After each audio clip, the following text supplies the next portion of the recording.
The book of Genesis, chapter 15, verse 13 to 18. And he said unto Abram, Know of a surety that thy seed shall be a stranger in a land that is not theirs, and shall serve them, and they shall afflict them 400 years. And also that nation whom they shall serve will I judge, and afterward shall they come out with great substance. And thou shalt go to thy fathers in peace. Thou shalt be buried in a good old age. But in the fourth generation they shall come hither again, for the iniquity of the Amorites is not yet full. And it came to pass that when the sun went down and it was dark, behold, a smoking furnace and a burning lamp that passed between those pieces. In the same day the Lord made a covenant with Abram, saying, Unto thy seed have I given this land, from the river of Egypt unto the great river, the river Euphrates. And so that's how it all started. The ownership of not only the land of Palestine, but of Jordan, Lebanon, Syria, parts of Iraq, parts of Turkey, and parts of Egypt. This region was formerly called the land of Canaan. These lands that was situated in the heart of the ancient world was given to the children or descendants forever to a man named Abraham, also known as Abraham by his God, known in the Hebrew tongue as Yahweh. He is. This is the history that have been passed down generation after generation to the children of Abraham, and it's recorded in the Bible. But there was conditions in this contract, mainly that Abraham's children would live by the laws and rules that were laid down by their God, Yahweh. If they failed to live up to their side of the deal, they would be expelled or exiled out of the land by foreign nations that would wage great wars against them and lay their cities waste, leaving few traces that they lived there or even existed as a nation.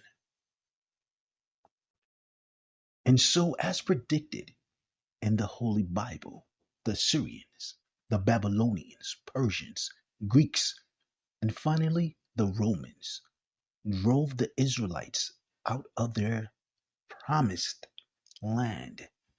And as it was written in the Old and New Testament, a great king who they called the Messiah, the anointed or chosen king of their God, Yahweh, would restore them to their lands and give them the government over the whole earth. And so, the title of this video is called The Restoration of the 12 Tribes of Israel, the book of the prophet Ezekiel, and the end of days.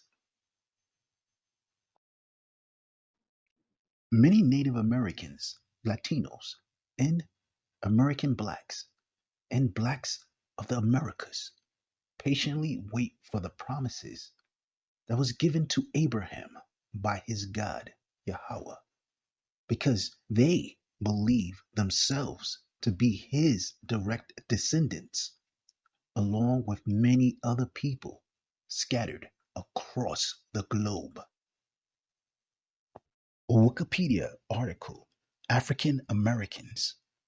African Americans, also known as Black Americans and formerly called Afro-Americans, are an American racial and ethnic group who, as defined by the United States Census, consist of Americans who have ancestry from any of the black populations of Africa. African Americans constitute the second largest racial and ethnic group in the U.S. after white Americans. The term African American generally denotes descendants of Africans enslaved in the United States. In 2023, an estimated 48.3 million people self identified as Black, making up 14.4% of the country's population. This marks a 33% increase since 2000, when there were 36.2 million Black people living in the U.S. African American history began in the 16th century when African slave traders sold African artisans, farmers, and warriors to European slave traders, who transported them across the Atlantic to the Western Hemisphere. They were sold as slaves to European colonists and put to work on plantations, particularly in the southern colonies. But Black Americans are a very diverse group. The Declaration of Independence, adopted on July 4th, 1776, was an official act by the 13 American colonies to declare independence from Great Britain. On the top is John Trumbull's painting of the Declaration of Independence. There are 56 individuals depicted. Their modern descendants include Black Americans. The picture to the left includes John Adams, Benjamin Franklin, Robert Livingston, Roger Sherman, and Thomas Jefferson, the Committee of Five of the Second Continental Congress. And the picture on the right includes their modern descendants. One of my grandmothers could be in this picture. She was a descendant of at least two members of the draft committee. Israelites can be found in all nations, from the very wealthy to the poor and needy. In the book of Deuteronomy, chapter 7, verse 6, points out the status of the Israelites in the eyes of the Most High. For thou art an holy people unto the Lord thy God. The Lord thy God hath chosen thee to be a special people unto himself, above all people that are on the face of the earth. Universal Center for Renovation presents Historical and Biblical Israelites. This video is strictly for educational purposes and commentary. This video is a biblical and secular historical literature, so please enjoy. This video is inspired by the Heavenly Father. In the King James Version, he's called Jehovah. In the Hebrew tongue, his name is pronounced Yahweh, he is. In the Son, in the King James Version Bible, his name is pronounced Jesus. In the Hebrew language, it's pronounced Yahweh Shai.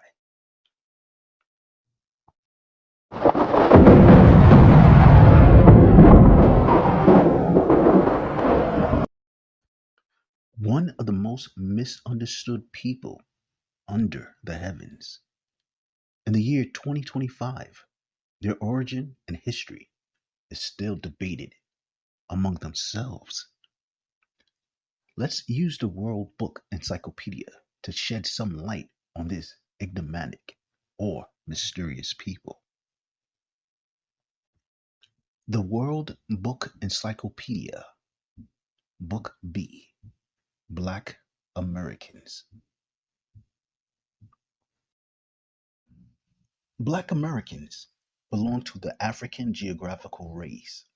This race consists of dark skinned peoples who live or whose ancestors lived south of the Sahara, the vast desert that stretches across northern Africa. In addition to dark brown skin, most members of this race have brown eyes, dark woolly or curly hair, and thick lips. The majority of American blacks trace their origin to an area in Western Africa that was controlled by three great and wealthy black empires from about the 300s to the 1500s AD. These empires were Ghana, Mali, and Songhai, and they thrived on trade and developed efficient governments. Okay, we have physical descriptions: dark skinned, dark brown skin, woolly or curly hair.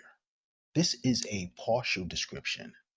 And also, we have a region in Western Africa, the Ghana Empire. So let's begin there. Wikipedia article: The Ghana Empire. The Ghana Empire, also known as simply Ghana, Ganata, or Ouagadougou, was an ancient Western Sahelian empire based in the modern day southeast of Mauritania and western Mali.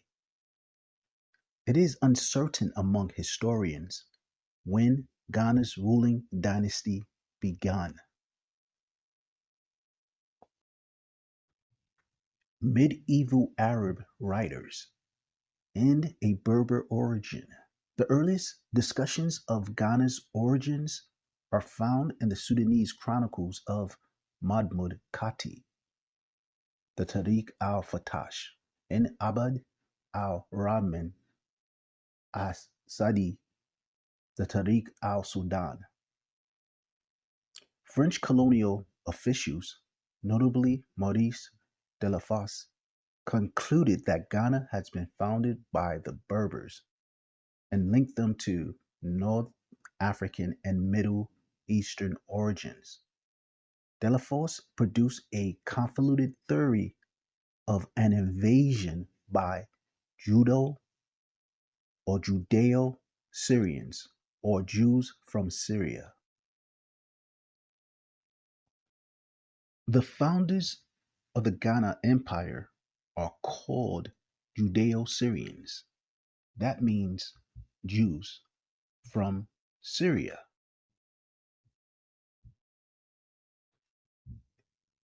AI, or artificial intelligence, can confirm this origin of Judeo-Syrians as the founders of the Empire of Ghana of West Africa. Summary of the migration and origin theory. The excerpt describes a theory linking the origins of the Ghana Empire to Jewish and Judeo-Syrian migrants, with cultural memory pointing to migration route of Jewish communities. The first place they came from was Cyrenaica, Libya, then Tripoli, then Tuat in southern Algeria. Then they moved to southern Morocco, and finally to the Ghana Empire, present-day southeastern Mauritania and western Mali. The last point of arrival was the Ghana Empire, present-day southeastern Mauritania and western Mali in West Africa. These migrants are described as Jewish shepherds, part of a nomadic group, possibly of Middle Eastern origin, including Judeo-Syrian descent or Jews from Syria, bringing with them oral traditions, possibly involving Dinga, the ancestral figure of Ghana's founding dynasty.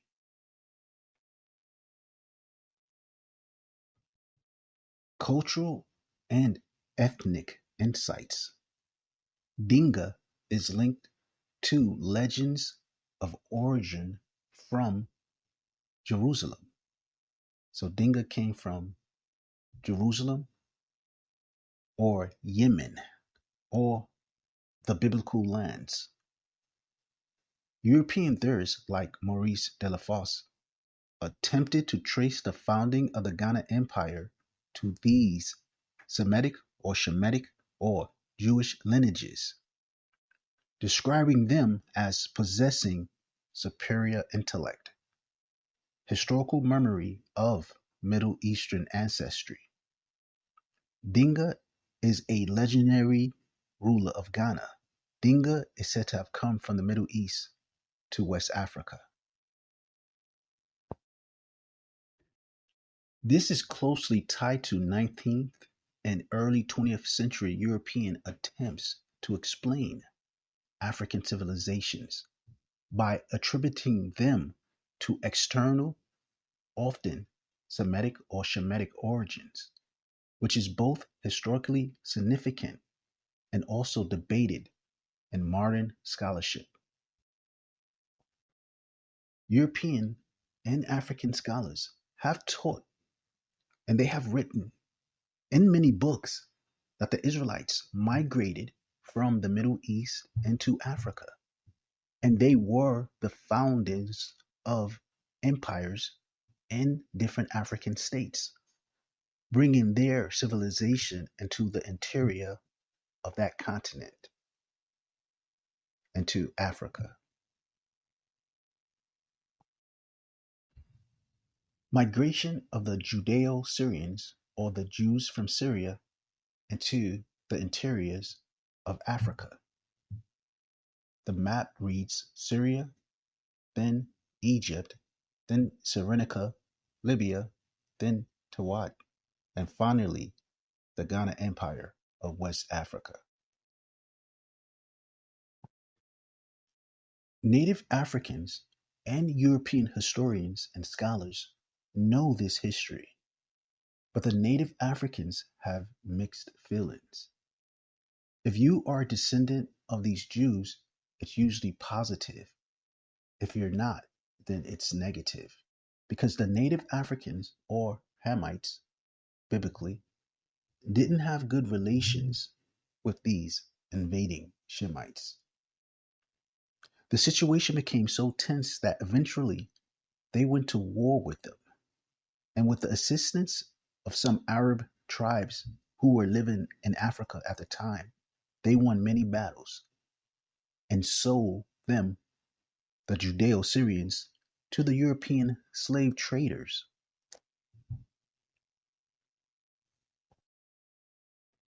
Judeo-Syrians or Jews from Syria migrated into Africa, and they set up the Kingdom of Ghana in West Africa.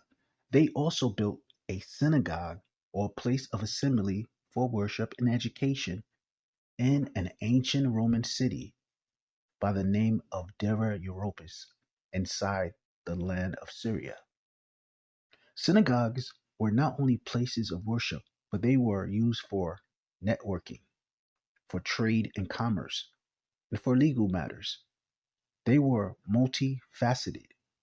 They were community institutions that supported life on many different levels. Dura-Europos, often called the Pompeii of the East, was an ancient city located on the Euphrates River in modern Syria. It was a crossroads of various cultures and religions and had a remarkable blend of Greco Roman, Persian, and local Syrian influences. Dura-Europos was originally founded in the 3rd century by one of the generals of Alexander the Great. Dura means fortress in Aramaic, the language of Syria, and Europos was a name of a Greek city that was named after a river in Greece. The Europos River means good shore. So Dura-Europos means fortress by the good shore on the Euphrates River.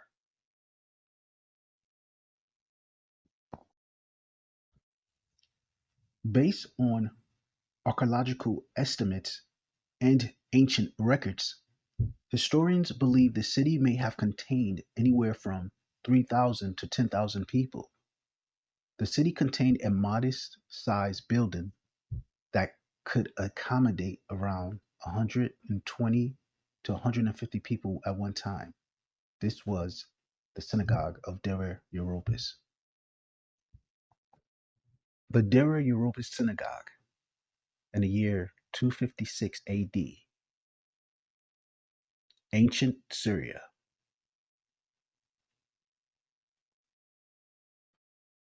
This is an accurate depiction of the historical Judeo-Syrians or Jews of Syria.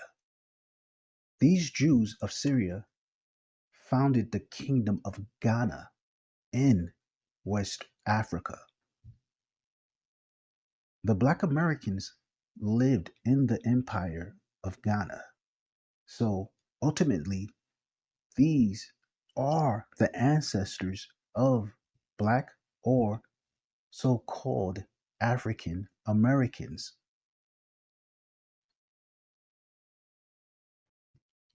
The Judeo Syrians, their ancestors originally came from Ur of the Chaldees, a city located in modern day Iraq.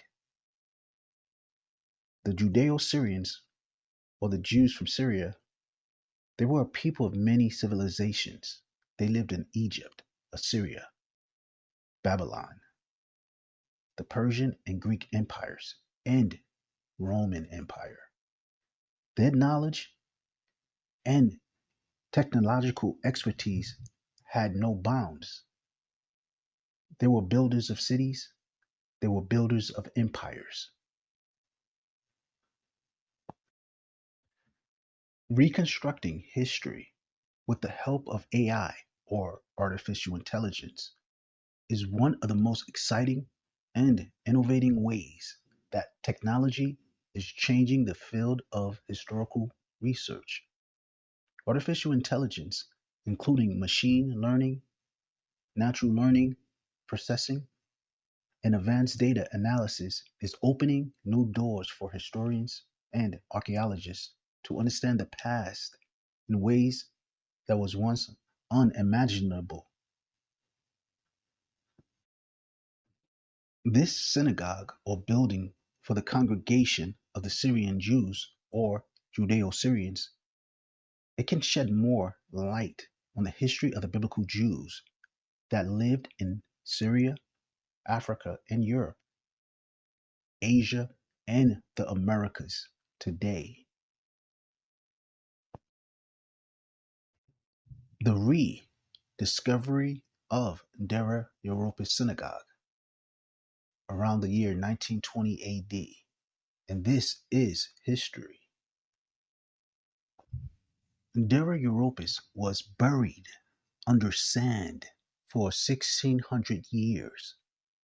The city was abandoned and largely forgotten after it was sacked by the Sassanid Persians in the year 256 AD.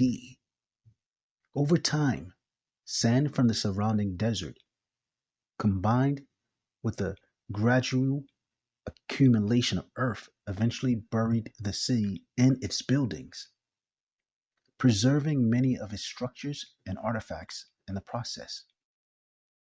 The building was rediscovered in the 1920s by archaeologists. With the aid of AI or artificial intelligence, we are reconstructing the history of the biblical Israelites,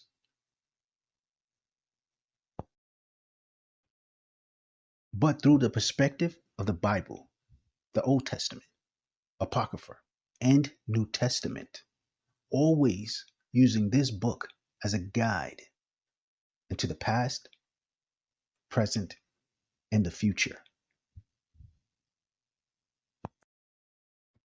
Uploading another fresco or painting from the walls of Dura-Europos, I make a statement to artificial intelligence or AI.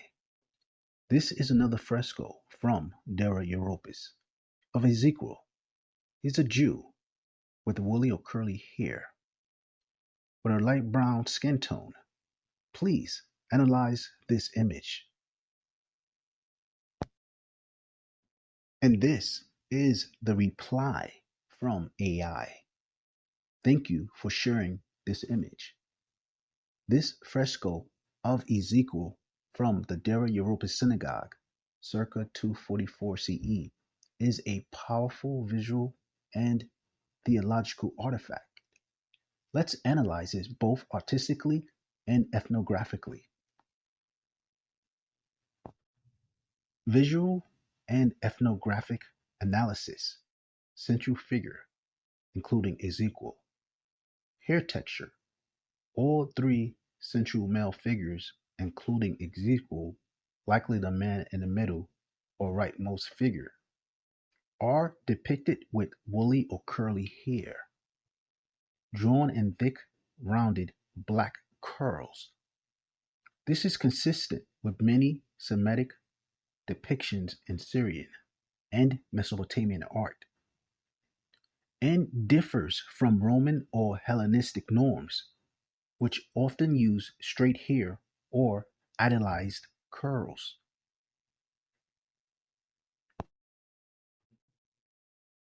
Skin tone. Their skin appears light to medium brown, rendered with earthy pigments. This supports a Levantine or Syro-Mesopotamian population, Jews of Near Eastern descent, who historically would have displayed a broad range of brown skin tones, shaped by geography and ancestral diversity. Facial features. The faces are stylized, but show broad oval faces, wide eyes, and distinct noses, ethnically distinct from Greco-Roman norms. There's a striking expressiveness, particularly in Ezekiel's upward gaze, suggesting his prophetic vision. Clothing and style. They wear embroidered tunics with ornamental patterns, cinched at the waist and tucked over tight. Green trousers, typically of Eastern, perhaps Parthian or Sasanian influenced dress. This attire is not Roman, reinforcing the local Semitic Eastern cultural setting of Dura-Europos. Conclusion. This image strongly supports the characterization of ancient Syrian Jews, including Ezekiel, as Afro Semitic or Afro Asiatic in appearance, with dark curly woolly hair, light to medium brown skin, typically of the Semitic peoples of the 3rd century Roman Syria, wearing distinctively Eastern clothing, not Greco-Roman, expressed through non-Western artistic conventions, emphasizing spiritual narrative and symbolism over realism.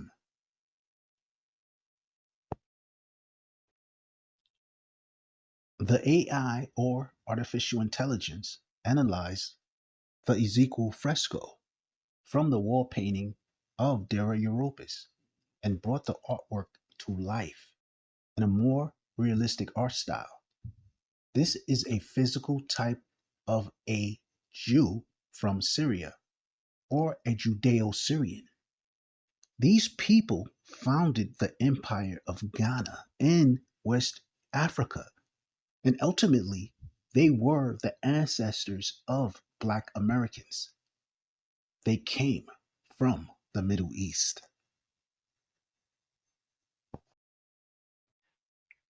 The artwork portrays the vision from Ezekiel chapter 37, verse 1 to 14, where the prophet Ezekiel is shown in a valley filled with dry bones. In the vision, the Most High commands Ezekiel to prophesy to the bones, which then come together and are covered with flesh and are brought to life as a great army.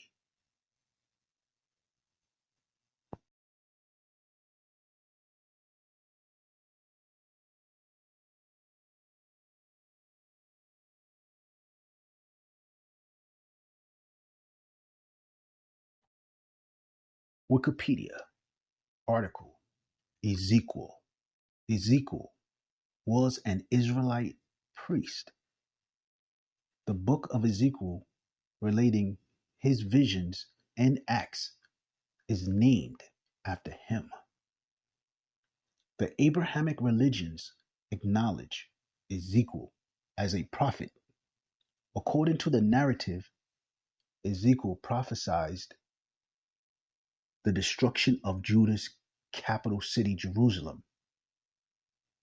In 587 BC, the Neo-Babylonian Empire conquered Jerusalem, destroyed Solomon's temple, and sent the Judite upper classes into the Babylonian captivity.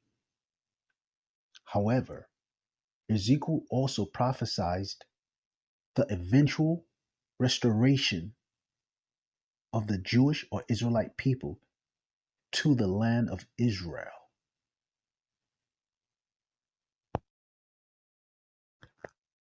So I asked the AI, or artificial intelligence, a question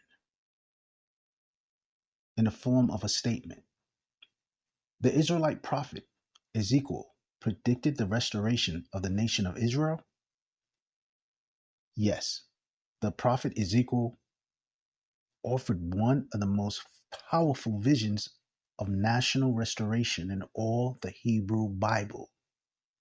His prophecies, written during the Babylonian exile, 6th century BCE, speak not only to spiritual renewal, but to the literal rebirth of the nation of Israel.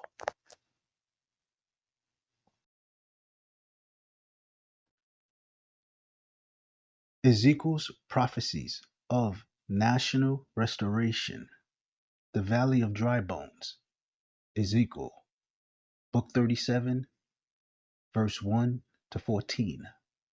Son of man, can these bones live? Ezekiel chapter 37, verse 3. Ezekiel is taken by the Most High in a vision to a valley full of dry bones, representing the scattered and spiritually dead house of Israel. The Most High commands him to prophesy to the bones, and they come together, gain flesh, and are given breath, racha, wind, and spirit.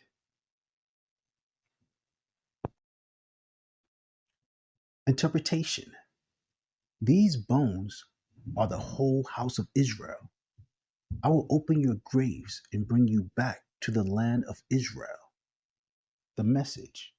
The nation of Israel, though seemingly dead in exile, will be revived by the Most High and restored to its land and purpose.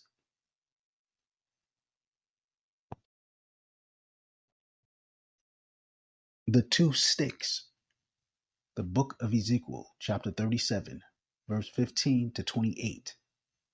Ezekiel is told to take two sticks, one labeled Judah, one labeled Ephraim, the northern kingdom. He joins them into one stick in his hand, symbolizing the reunification of the divided kingdom. The Most High promises, I will make them one nation, and one king shall be king over them all. My servant David shall be king over them. The message, not just political restoration, but unity, leadership under a Davidic messianic figure, and permanent peace in the land.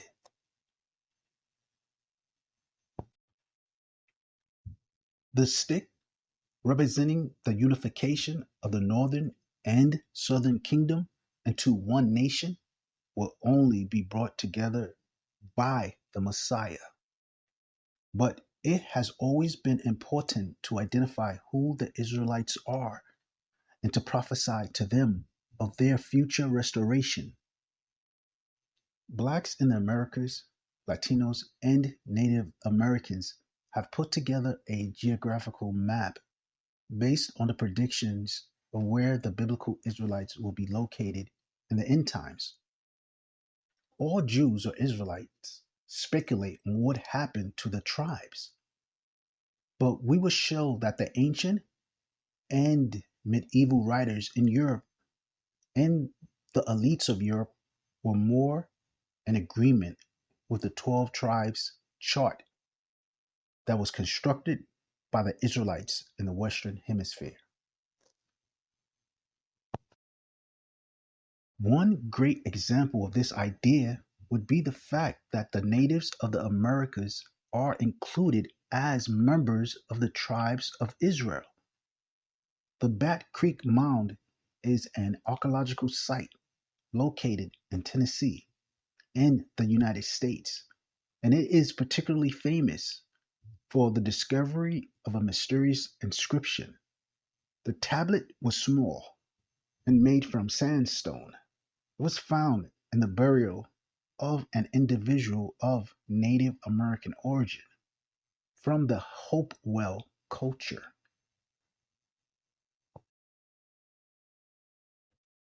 The inscription was written in Hebrew. It reads, "For Judah, end of days." It appears the Native Americans from the northern tribes of Israel left a message, like a time capsule, a message for the southern kingdom of Judah in the future, something to be read in the end of days. Could it be a reminder that in the end of days, the 12 tribes of Israel would be united? And so I discussed this with AI, or artificial intelligence. And this is a little outtake of what AI said to me. For Judah, end of days, from the Bat Creek stone, ties directly into the biblical idea of the return of the lost tribes at the end of days.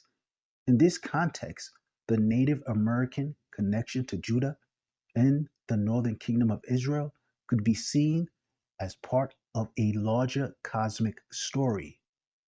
The return of these people could be symbolic of the end of an age and the restoration of a lost people to their rightful place in history. This adds an element of redemption. If Native Americans are the descendants of these lost tribes, their struggles throughout colonialism and displacement might take on a larger journey of return.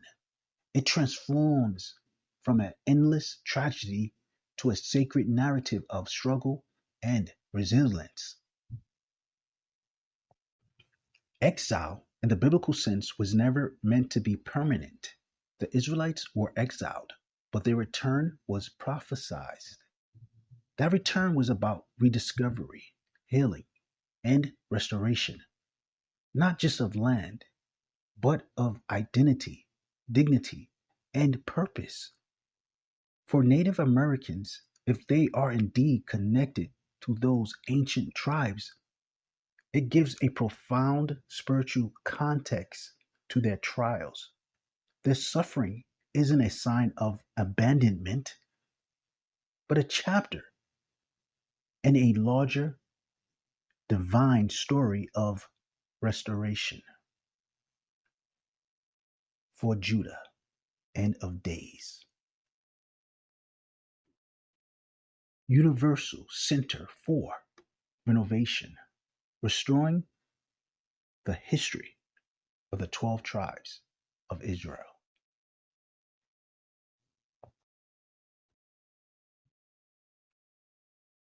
For Judah, end of days.